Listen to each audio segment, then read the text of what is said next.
good afternoon my friends, and happy Tuesday. It's the 10th of May and I hope you're doing well. If you can hear, which I'm very surprised if you can't, the noisy dog below me, here he is with his pig.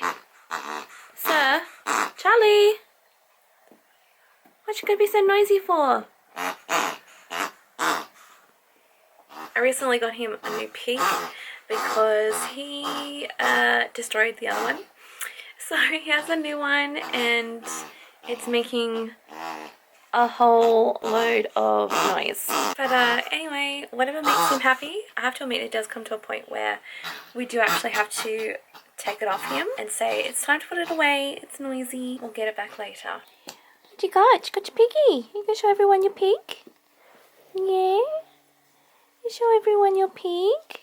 Would you like it back? There you go, gently. Good boy. So it is a little bit later on in the afternoon and I've just spent a couple of hours editing the vlog for yesterday. I am severely out of practice, so it took me a little bit longer than it usually does. But anyway, it is what it is. Today, I'm not going to do any sewing because I didn't manage to buy any more fabric for my swoon, so they're still gonna have to wait. I do have something that I discovered that I had when I was cleaning and tidying my sewing room and going through all the things that I didn't need and going through all the boxes of stuff that were just piled up high.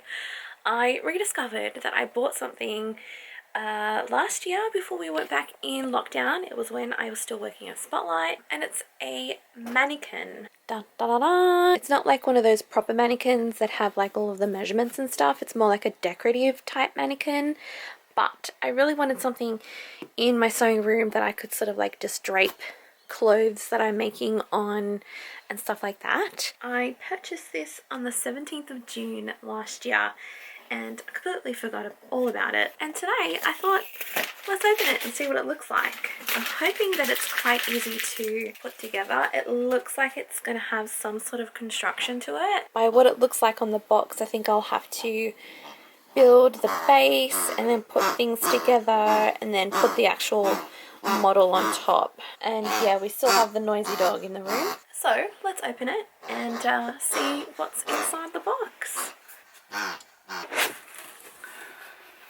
Ooh, to pick the dog's attention. That means that he stops squeaking on his pig. So it's definitely in pieces, which is fun. This is what we're working with. So we've got a pole, another pole. We've got the bust in here. This cardboard, here you go puppy, play with that. These are all the little leg bits. It's another piece of cardboard for you puppy. Here you go, sniff that. There's another piece. This is something round, then a beautiful lady bust. I mean, there's no way that this is anatomically correct. There's no way that I'm this small, but I'm not using it as like a proper dress model. If I was, I'd buy one that was a proper dress model that had all the different measurements on it and actually fit my body. But I think it will be nice as like a decorative thing in the room. There you go puppy, what do you think? Put her in the background. Right, well it looks like there are no instructions. There are no screws. Hopefully they're in here. I don't know. Let's see what happens. I'll get my toolbox out and fiddle.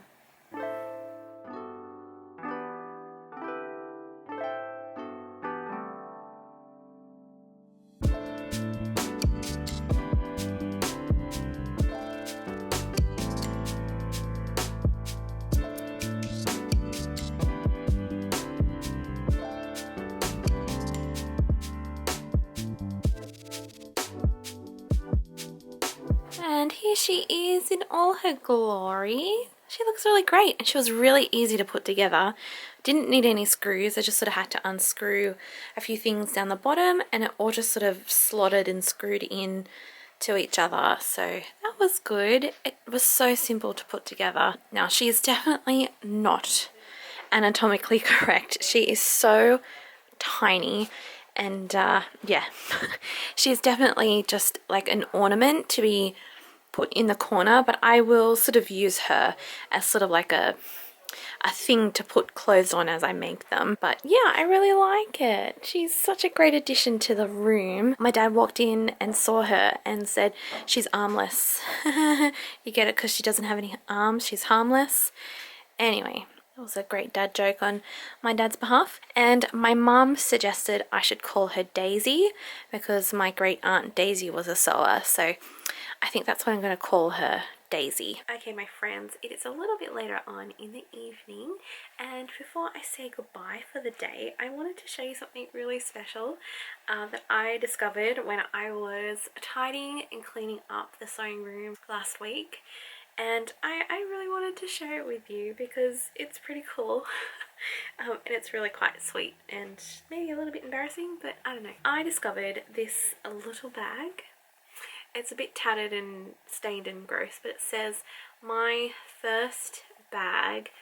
Now I didn't make this, and I don't think my mum made it for me either, but I think she put the little like writing on it with a little bow. This is all that sort of like, I don't know, that sort of paint, puff paint type thing. I think she made this for me in like a mother's group or something that she was in when I was little, but it's what's in the inside of this bag, which brings back a lot of memories, and I think was maybe like the catalyst of what I do here, of what I love doing.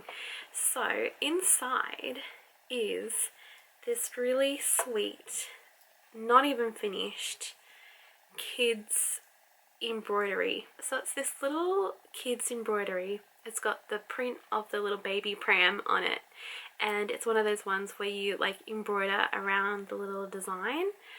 And I remember doing this as a little girl. This is one of the first sort of sewing projects I ever did, and I vividly remember receiving it and then actually trying to sew. It is up close, the quality is absolutely terrible, but at the same time really quite sweet. I mean, I haven't even finished it. I mean, I was still trying to do some sort of satin stitch. It looks like I got to the point where the needle was too long to go in. I was possibly like, I don't know how to rectify this. The needle is too long and the thread left over is too short, and I can't finish that. And so I think I just left it.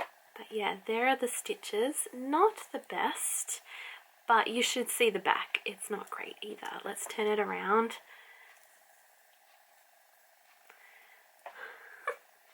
That's what the back of the embroidery looks like. I was young when I did this. I'm for sure I was like possibly under 10, maybe even younger than that. It has to have been younger than that. But yeah. So this was a really great little find, and I think it's just so adorable, and I'm pretty sure it is the catalyst of me falling in love with needles and threads and sewing and embroidery and all this sort of stuff. So it's such a nice little memento to kind of like come across. And I also still have all of the threads, so it's just like really basic cheap thread on some cardboard, and for some reason there's a button. I'm not really sure what the button is for, or whether there's supposed to be another one, whether the buttons are supposed to go like in the middle of the wheel. I don't know. So I just had a really crazy thought whether I should like unpick this and redo it, or should I leave it? I think I might leave it. Yeah, no, scrap that. I'm gonna leave it. I'm not gonna touch this because this, I think this sort of shows just how far I've come, and yeah, it's just a nice little thing to look back on and be all like, this is where it all started. So it's gonna live in this bag, and I think I'm gonna put this in like my little memory box. Am I the only one that has like a memory box that has like special little things in it? My memory box like includes like fun little like things from high school and things that I got from my friends, and just little mementos that remind me of different parts of my life. Am I the only one that has a memory box like that? Let me know if you have one too, but this is going to go in my memory box. But anyway, I am going to stop rambling and leave you for the day. Thank you all so much for watching, and I will see you all again tomorrow for another vlog. See you then. Bye bye.